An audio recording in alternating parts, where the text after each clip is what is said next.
안녕하세요. 김영플러스 신촌을 다니고 이화여자대학교에 합격한 공민정이라고 합니다. 저는 작년에 서강대학교 유럽문화학과에 합격한 최승호입니다. 작년에 한양대학교에 합격한 이은지라고 합니다. 보다 체계적인 시스템을 가진 학원을 찾던 중 김영플러스를 알게 되었습니다. 학원 외적으로는 주변에 대학교가 많기 때문에 동기부여가 된다는 점도 좋았습니다. 그리고 신촌 캠퍼스 같은 경우 어느 정도 학생 수도 많고 되게 규모가 큰 학원 중에 하나입니다. 저는 많은 학생들이 학원을 선택한 이유가 따로 있을 것이라고 생각을 했고, 그리고 많은 학생들이 있을수록 제 실력을 객관적으로 점검할 수 있기 때문에 김영플러스를 선택하게 되었습니다. 이과생이었지만 편입 수학을 늦게 시작한 편이라서 성적이 잘 나오지 않았습니다. 이과는 영어보다는 수학이 더 중요하기 때문에 공부하면서 초조함을 굉장히 많이 느꼈습니다. 하지만 김영플러스 신촌에 송호석 교수님이 위클리 테스트와 데일리 테스트를 풀면서 복습을 하다 보니 자연스레 성적도 올랐고 수학에 대한 자신감도 늘었습니다. 자만하지 않고 꾸준히 노력을 한 결과 이화여자대학교 최초 합격이라는 쾌거를 이루게 되었습니다. 저는 결과적으로 놓고 봤을 때 10개 중에 제가 지원한 학교는 3개를 총 합격을 했어요.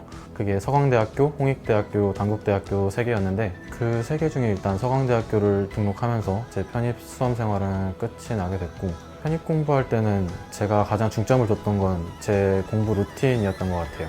공부 시간이 길기도 하고 수험 기간이 긴 시험이기도 하기 때문에 시험 공부하는 데 있어서 항상 똑같은 양을 많이 할 수는 없거든요. 그래서 저는 항상 제가 오늘은 너무 힘들어도 이 정도는 꼭 해야지 하는 양을 정해놓고 끝까지 계속 공부했던 것 같습니다.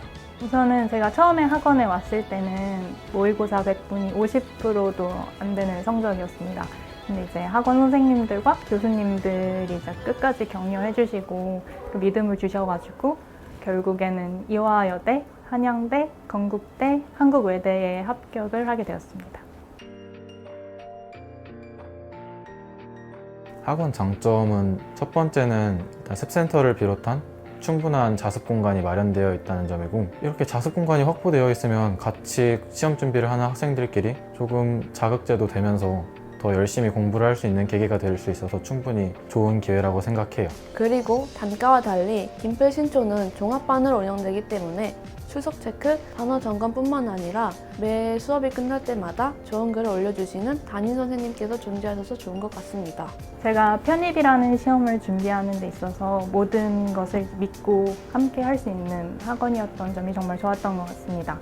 예를 들면 원서 준비할 때 담임 선생님들이 상담을 굉장히 열심히 해주시고, 이제 실전 시험을 볼 때 중요하게 놓치지 않아야 될 부분들, 그리고 그런 어떤 일정들을 학원에서 다 세세하게 챙겨주었기 때문에 제가 시험을 준비하는 데 있어서 훨씬 더 수월했던 면이 있었습니다.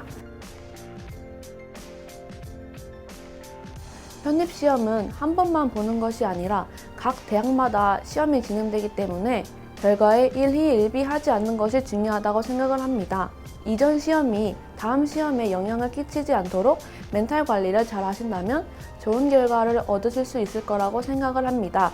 2021년에는 여러분 모두가 원하는 모습이 되어 있기를 응원하겠습니다. 편입시험에 관해서 정말 많은 이야기들이 있습니다. 그 이야기들의 요지는 대부분 편입시험은 굉장히 어렵다, 기호가 굉장히 적다, 유학생들이 아니면 힘들다, 이런 이야기들이었는데요. 저도 시험을 준비하면서 저는 딱 유학생도 아니고 영어를 특별하게 잘하지도 않았기 때문에 정말 항상 불안했고 내가 과연 할 수 있을까? 이런 고민들이 굉장히 많았습니다. 지금 와서 생각해보면 편입시험은 정말 자신이 노력한 만큼 내 결과를 얻을 수 있는 시험이라는 생각이 듭니다. 그래서 여러분들도 시험이 끝나는 그 순간까지 1점이라도 점수를 올리려는 노력을 멈추지 않았으면 좋겠습니다. 지금까지 흘러온 시간만큼 첫 시험을 기준으로 한 6개월 정도 남았잖아요. 여태까지 공부를 하는 데 있어서 여러분들이 만족스럽게 체계적으로 공부하신 분들도 있을 거고, 혹시라도 공부를 하면서 내가 부족하다고 느낀 부분이나 아쉬운 점이 많은 학생들도 분명히 있을 거예요. 저도 그랬듯이 아무리 문제를 풀고 아무리 단어를 외워도 제가 부족하다고 느꼈던 부분은 끝까지 완벽하게 해소되진 않았던 것 같아요. 근데 그래도 중요한 거는 포기하지 않고 이제 해도 안 되겠지, 해도 안 된다라는 생각보다는 그냥 꾸준하게 하고 있는 게 제일 중요하지 않을까라는 생각을 하게 됩니다. 이미 6개월이라는 시간이 흘렀고 앞으로 남은 시간도 한 6개월에서 8개월 정도인데 그 기간 동안 계속 달려갈 생각을 하면은 그 누구라도 지칠 거예요. 그러니까 그 사이사이 건강도 잘 챙겨가시면서 포기하지 않고 끝까지 노력하셨으면 좋겠습니다. 여러분들이 좋은 결과 얻으시길 간절히 기도합니다. 감사합니다.